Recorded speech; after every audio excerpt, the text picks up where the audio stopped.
Selamat datang di channel NS. Sebelum kita masuk ke video berikut, jangan lupa like, komen, share, dan subscribe, supaya kami tetap semangat menyajikan video-video yang menarik buat Anda. Satu hal yang luar biasa dari insan manusia adalah kemampuannya buat bercerita. Mungkin kita lebih bahagia menggunakan hal-hal yang berbau rahasia dan sesuatu yang tampak mengerikan, tentunya buat dibicarakan. Semisalnya saja mitos dan legenda yang bertebaran berdasarkan indera pendengaran ke indera pendengaran, yang selalu dibicarakan menjadi topik hangat pada malam Jumat sembari menonton film horor. Lalu pertanyaannya, bagaimana legenda dan mitos yang diturunkan berdasarkan generasi ke generasi itu mampu tercipta? Apa yang mendasarinya? Kita simak ayo penjelasan mitos dan legenda dari kisah konkret berikut ini bagian 2. Pertama, legenda ular Borneo yang memakan anak manusia. Ini datang dari negeri kita. Orang-orang di Kalimantan menceritakan kisah leluhur tentang penduduk desa yang pernah bersembunyi ke dalam hutan untuk menghindari penjajahan oleh Belanda. Kelompok ini menetap di sebuah lembah, tetapi satu demi satu, anak-anak mereka mulai menghilang. 8 anak menghilang selama 8 malam, jadi orang-orang dewasa memasang perangkap. Mereka memancing perangkap dengan umpan seorang anak, dan muncullah makhluk yang mereka sebut naga. Akhirnya para penduduk mengikuti naga itu kembali ke sarangnya, mereka pun membunuh 2 naga dewasa yang mereka temukan di sana, lalu membuat perjanjian dengan anak naga, mereka semua tidak akan saling menyakiti. Ketika koresponden BBC Nadia Drake memutuskan untuk mencari tahu apakah naga ini nyata, dia menemukan bahwa tidak saja ada beberapa ular yang mungkin menginspirasi kisah itu, namun ada banyak ular, sekitar 150 dari spesies berbeda. Melihat kemampuan dan kebiasaan populasi ular asli Kalimantan membuatnya percaya legenda naga itu tercipta dari perjumpaan para penduduk dengan semua ular yang sangat nyata ini.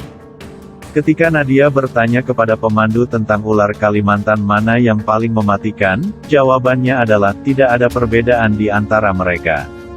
Nadia Drake mengatakan cerita itu kemungkinan berakar pada beberapa spesies ular, dan digabungkan dengan kebiasaan penduduk desa yang suka berburu raja kobra yang memiliki ukuran super besar, dan ular sanca batik yang memiliki kemampuan menelan anak kecil. Ular-ular itu bisa tumbuh sepanjang 32 kaki, dan bisa dikatakan sebagai ular terpanjang di dunia. Kedua, Pied Piper of Hamelin. Kisah Pied Piper of Hamelin muncul di kota Jerman. Pria ini berhasil mengusir tikus di Hamelin, Jerman menggunakan saksofonnya, namun penduduk kota tidak membayarnya, dia pun menculik anak-anak desa sebagai pembalasan. Tentu saja ini hanya sebuah dongeng, tetapi The Portalist mengatakan ada beberapa bukti sejarah yang menunjukkan bahwa kisah itu mungkin didasarkan pada peristiwa nyata. BBC mengatakan ada beberapa saksi mata, yang ditulis pada 1280-an, mereka menceritakan tentang seorang tukang pipa yang membawa anak-anak kota pergi. Kisah sebenarnya dari Pied Piper pertama kali muncul pada tanggal 26 Juni tahun 1284. Peristiwa ini nyata, ada bukti dan catatan yang mendukung bahwa pada tanggal 26 Juni tahun 1384 yang berbunyi, sudah 100 tahun sejak anak-anak kita pergi. Ada juga prasasti peringatan di gerbang kota, dibangun pada 1556. Ada teori yang menyatakan bahwa anak-anak kota itu terbunuh dalam tanah longsor, sementara sejarawan lain menduga bahwa ada wabah atau penyakit lain yang mungkin telah melanda kota itu. Namun teori lain mengatakan bahwa anak-anak itu menjalani wajib militer, dijual sebagai budak, atau dipaksa untuk beremigrasi dan menetap di tanah baru. Ketiga, Putri Duyung. Kisah-kisah Putri Duyung sudah menyebar ke seluruh dunia, dan ada beberapa sumber yang mencurigai dari mana legenda itu berasal. National Geographic mengatakan bahwa itu bersumber dari Manatee, Dugong. Menurut sejarawan medis Lindsay Fitzaris, kisah itu berasal dari bayi yang lahir dengan kondisi yang disebut sirenomelia. Kondisi ini biasanya berakibat fatal, walaupun ada anak-anak yang bertahan hidup sampai usia belasan tahun, yang terjadi karena janin membentuk arteri singular menjadi kaki tunggal dan bukan 2 kaki. Itu juga karena sistem pembuluh darahnya terganggu, anggota tubuh bagian bawah tidak mendapatkan cukup darah untuk terbentuk dengan sempurna, dan pada akhirnya mirip seperti ekor ikan. Kondisi ini sangat jarang terjadi, tetapi Fitzaris mengatakan bayi dengan kondisi ini jarang bisa bertahan lebih dari beberapa hari. Dan, kisah ini yang akhirnya mengilhami terciptanya keberadaan Putri Duyung. Keempat, legenda Maori, burung pemakan manusia. Menurut legenda, leluhur orang-orang Maori di Selandia Baru berbagi tempat dengan Te Hokioi, yang merupakan burung besar pemakan manusia, dengan bulu hitam dan putih, lambang merah, dan sayap berujung kuning dan hijau.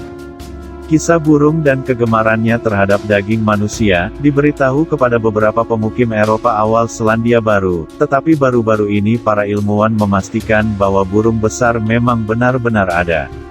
Hari ini, manusia menyebut burung besar itu sebagai elang khas, dan dinamai berdasarkan penjelajah yang menemukan kerangka spesimen itu di tahun 1870-an.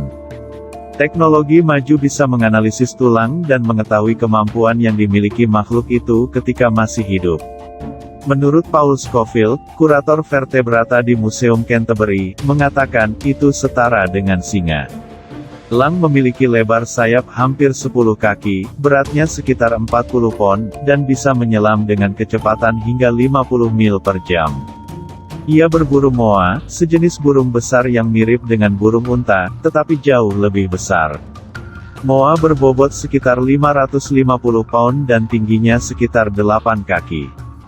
Kepunahan elang khas terjadi karena banyak orang yang memburu moa hingga punah sekitar 1000 tahun yang lalu. Akibatnya ekosistem terganggu, dan membuat elang khas juga ikut punah. Nah, itulah 8 mitos dan legenda berdasarkan kisah nyata yang mengerikan, bagian kedua. Jangan lupa untuk terus menonton video-video dari kami, bye.